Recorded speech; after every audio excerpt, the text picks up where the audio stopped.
За үзэгчдээ энэ өрөө мэндийг хүргэе. EBS-ийн ярилцах цаг нэвтрүүлэг эхлэж байна. Өнөөдрийн ярилцах цаг нэвтрүүлэгт маань ивэл 3 цэцэрлэгийн захирал за мөн Христийн сүмийн пастор Мигмар Сөрөгч оролцож байна. Тэгэхээр таны өнөөдрийн мэндийг хүргэе. За баярлалаа. Та нартай өнөөдрийн мэндийг хүргье. Тэгэхээр та ер нь олон жил хүүхдийн төлөө ажилласан хүн. Тэгэхээр энэ олон хэдэн жил одоо хүүхдийн төлөө ажиллаж ийм хугацаанд юу хийж бүтээв? Хэдэн хүмүүс туслав? Энэ талаар ярихгүй. За миний бие нь болохоор олон хүүхэдтэй айлын одоо 3 дахь охин болж төрсөн байгаа тийм ээ. За тэгээ энэ хугацаанд бас олон хүүхэдтэй одоо айлын амьдрал ямар байдаг вэ? Тухайн миний амьдарч байгаа тэр үед бол бас нэг картын бараан шилжчихсэн. Ерөнхийдөө бол хүмүүсийн амьдрал тийм ээ хэцүү тал руугаа тэгээ Монгол орны маань хөгжүүлчихсэн бас нэг тийм сайнгүй байлаа шүү дээ. Тэр үед одоо 96 онд Улс нутагта ажиллагаар одоо томилогдож ирээд энэхүү ажлыг одоо эхлүүлэх боломж бүрдсэн байгаа. Тэгээд миний бас багаасаа бодож мөрөөддөг тэр зүйл юу вэ гэхээр одоо том болоод би их хүүхдүүдэд тусалдаг хүн болох юмсан тий. Ер нь энэ уйлж байгаа хүүхдийн нулимсыг нь арчиж өгдөг. За тэгээд хоолой хүүхдэд одоо хоол өгдөг. Ерөнхийдөө бол хүүхдийн төлөөлөл өөрийгөө зориулах тийм сэтгэлтэй сайхан ажлыг хийдэг тийм хүн болох юмсан л гэж боддог байсан. Тэгээ тэр мөрөөдөл маань намайг өнөөдөр бас Христийн сүмд орж ажиллахад маань их түлхэц зүзүүлсэн гэж бодож байгаа. Энэ жилийн хугацаанд дэр нь хэдэн хүмүүст тусалцаа үзүүлв, хэдэн хүүхдийн амьдралыг, хэдэн өрхийн амьдралыг дэвшин татав. Би цуглаан руугаа явах замд маш олон хэцүү байдлын амьдралыг үзэж өнгөрдөг байсан. Нэг удаа гэрээсээ гараад явж байтал нэг хоёр хэцүү тийм гэртээ тийм айлын хажуугаар зурж автал уртлынх нь айлаас одоо нэг хүүхэд нохоонд яс шидэж өгч байгаа юм л да. Тэгээд араас нь хүүхэд гүйж ирээд тэр ясыг авах гад хүүхэд урдаас нь нохоо хурч ирээд нохоо хүүхэд хоёр тэр яс болоцолдоод тэгээд хүүхэд ясаа авч чадахгүй уйлаас очсон нэг тийм байдалтай би өөрөө ирэхгүй тулгарсан байгаа. Тэгээд тэр айл руу нэг орж үсэх юмсан гэд бодоод маш олон одоо хугацаа өнгөрсөн учраас өөрөө ирэхгүй орохор шийдэд ортол аав нь одоо ингээд хоёрхан ингээд тийм ээ ял хитэлдэг ээж нь өглөө гараад нөгөө аргал түгээд яваад тэгээд өглөө гарснаар орой орж ирдэг. Тэгээд хүүхдүүд нь идэх хоол авахгүй өмсөх хувцсгүй тэгээд тэр бол өвлийн хүүхдэнд штэ нилээн тийм хүнд байдал надад харагдсан. Тэгээд тэр хүүхдүүдийг өрөөдөж хайрлаад нөхцөл байдалтай танилцсан учраас өөрөө ирэхгүй энэ айлд бол гэр оромж хэрэгтэй байна, идэх хоолч хэрэгтэй байна, өмсөх хувцас хэрэгтэй байна. Энэ хүүхдүүдэд би хэрхэн яаж тусалж чадах вэ гэд бодсон байгаа. Тэгээд гэртээ ирээд аяндаа дүнрийнхаа хувцснаас тийм ээ симээрхэн чимээгөө авч боогоод л гэрийнхаа хоолноос жахныг аваад л ингээл хэсэг хугацаа өнгөрсөн байгаа. Тэгээд энэ тухай ерөнхийдөө бол ийм олон айлууд байдаг байх. Би ерөөсөө айлуудаараа судалгаа хийх хэрэгтэй. Гэхдээ тухайн үед надад туслая, дэмжиж гэсэн хэн нэг юм бол байгаагүй. Яагаад тэгэхээр би өөрөө ийм зүйлийн төлөө зориулагдсан хүн гэдгээ мэдчихсэн учраас өөрөөсөө л одоо энэ зүйлийг хийх хэрэгтэй байна. Энэ хүүхдүүдэд туслах нөхцөл болцоог хааханд бол ямар ч байсан баримттай зүйл хэрэгтэй. Энэ айлуудын судалгааг авъя гэж шийдсэн баг. Тэгэхээр таны бас хийжсэн ажлууд дунд юм байна л да. Жишээлбэл аймгийнхаа яд хэрэгдэд хувцас гэр оронгүй хүмүүст 26 гэрийг бэлгэлж байсан гэж байна. Яг 26 гэрийн амьдралд нь тусдаа үзүүлсэн. За мөн аймгийн хэмжээнд 337 тонн цагаан будааны тусламж ирсэн.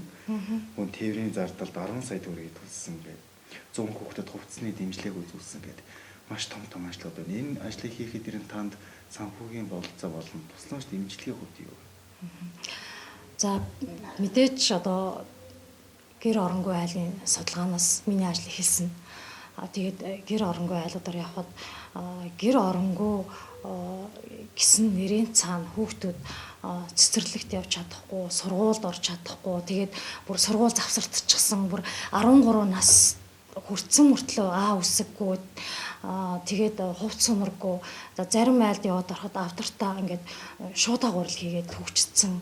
Тэр гурил нь бол шуудаа биш шүү дээ. Ерөөсөө эцсээр байгаад нэг булан одоо гурвалжингийн булан үүсцэн тэгээд 100хан дээрээ одоо тийм гурилаа ингээд түүхийгээр нь шахам ингээд болгоод итдэг тийм ээ. Мэдээж 100хан нь төлөх төрш байхгүй. Тэгээд энэ хүүхдүүд өөр нь хаана унтаж хөвдтий. Ерөнхийдөө бол байдал үнэхээр хүнд үе байсан. Тэр үед үнэхээр аймаг даяараа хийсээр улс даяараа картын бараан шилжсэн одоо 96 оны үе шүү дээ тийм ээ. Тэгээд ерөнхийдөө цаашаа энэ хүүхдүүдийн эцэгчүүд бас ажлын байр хэрэгтэй байна.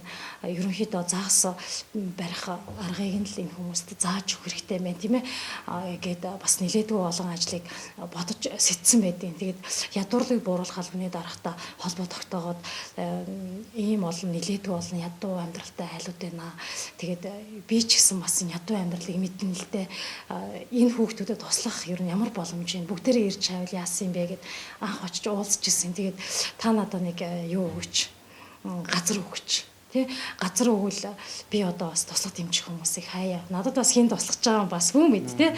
Ямар ч л байсан газартаа болчихвол энэ хүмүүс одоо ногоо тариад амьдраад тэр шороо идж байгаа тэр хүүхд хүртэл талбай дээр ирээд аавынхаа ээжийнхээ хажууд ирээд ургасан луунгаа ч гэсэн өөрийн эрэхтэй ингээд тасалж идээд тийм ээ.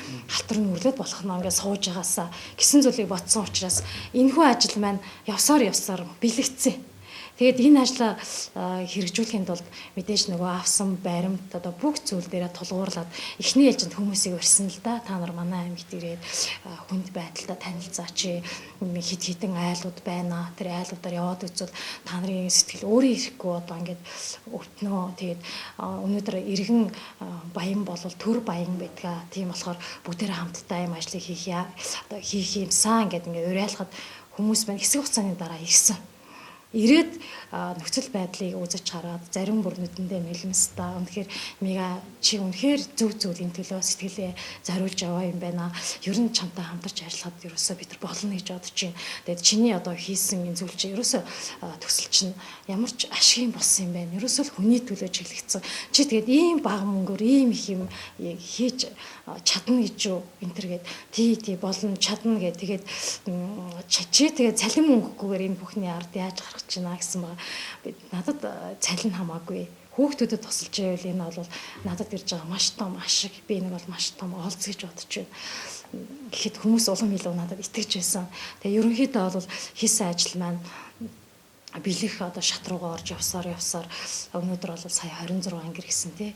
Тухайн үед эхний одоо 26 ангир байсан бол сүүлдээ 50 хэдэн гэртэй сүүлдээ ингээл 130 гэр болж одоо шийдэгдсэн байдیں۔ Тэгээд газар тариалангийн төсөл маань ч амжилттай хэрэгжиж аймаг сум захиргаанаас ч маань газрыг шийдэж өгөөд жил болгоно одоо 6-7 жилийн турш талбай дээр минь 30-аас 50 өрх одоо ногоо тариад тарьсан одоо ногоогоо тэд хурааж аваад хүүхдийнхээ сургалтын төлбөрт зориулж байсан. Зарим нь бид нар 3 шуудаа гурил сардаа иддэг байсан бол ерөөсөө 1 шуудаа гурил идэж байна. Энэ бол үнэхээр том амжилт гээд зарим айлууд шалныхаа доор зойр ингээд малтцсан тий. Өгөл штэ тэр зойрноосоо ингээд цохойж гарч ирээд ингээд айгүй баяр хөөрдөг. Ерөнхийдөө бол би арт түмтэйгээ их найзлсан гэхэд болно. Хүмүүстэй ингээд туслаад дэмжиж явхад тэдний маань амьдрал ингээд өдрөөс өдөрт дээшлээд хүүхдүүд нь хоолтой болоод гэр оронтой болоод дараагаар нь аав ээжүүд нь ажилтаа болоод явхад миний одоо сэтгэл маш их баяр хөөртэй байсан баг.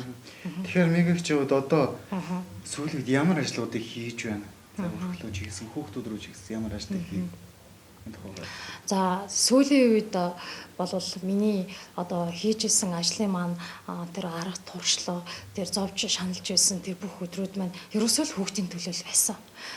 Одоо жишээлбэл орон гэргүй айлуудаар яваад одоо судалгаа авч байхад эднэрт одоо ийм хэрэгтэй юм байна гэж үзхийн хажуугаар хүүхдүүд нөгөө цэцэрлэг сургуульд хамрагдаж чадахгүй тэр байдлаас болоод эргээд сургуульд орж чадахгүй завсардажсэн үзүүлэлт аяг өндөр байсан болохоор ер нь ирээдүйд ер нь нэг цэцэрлэг байгуулах хэрэгтэй юм байна. Одоохондоо энэ хүүхдүүдэд туслах надад тийм их нөөц болцоо байхгүй. Хин хизээ ирж хүүхдэд туслах вэ гэдэг одоо тийм шийдэгдсэн зүйл байхгүйгээд ерөнхийдөө бол өөрөөсөө л бүх асуудлыг шийдээд явах тийм зүйлүүд надад их байсан. Жишээлбэл санхүү болохын тулд одоо жишээлбэл банкнаас зээл авдаг ч юм уу тий. За нөхөртөө уулзаад нөхөр маань одоо цалингаа аваад уртчлаад өгдөг ч юм уу. Тэгэл гэрээсээ хоолоо зөөдөг ч юм уу. Одоо жишээлбэл надаа 3 гутал байлаа гэж бодоход одоо 1 гуталтайгаа үлдээл 2 гутлаа хүнд өгөөл тий. Илүү одоо хувцас байвал илүү хувцаснасаа илүүчлээл иймэрхүү зүйлийг хийгээд одоо явж исэн байгаа. Тэгэд хүүхдүүдийг цэцэрлэгт одоо оруулах нь их зүгээр юм байна. Хэрэв хүүхд цэцэрлэр хүмүүжих юм бол сургууль завсардах зүйл байхгүй гэж бодоод энэ ажлын төлөө бол олон жил бодож одоо явж ирсэн байгаа. Энэ төлөвлөжсэн ажлаа гүйцээж чадв уу? Төлөвлөжсэн ажил маань ерөнхийдөө бол гүйцээд хүүхдээ одоо өнөөдөр хүлээж авахд одоо бэлэн болчиход байна. Тэгээд би урд өмнө ч гэсэн бас ямар ч одоо боломжгүй хин нэгэн туслах одоо ямар нэгэн зөвлөгөө би бас хин нэгэн туслаач гэж хандсан зөвлөгөө байхдаа л одоо эхлээл өөрөөсөө л одоо шалтгааллах бүхнийг хийдэг байлаа гэсэн тий. Тэгээд энэ удаад ч гэсэн бас шалтгааллах бүхнийг хийгээд айгу зоригтой энэ цэцэрлэгээ одоо нээсэн байгаа. Газар шорооны ажилд туслаж байсан одоо Ус Эрдэнэ компани захирал одоо болд ахта их баярснаа илэрхийлж байна.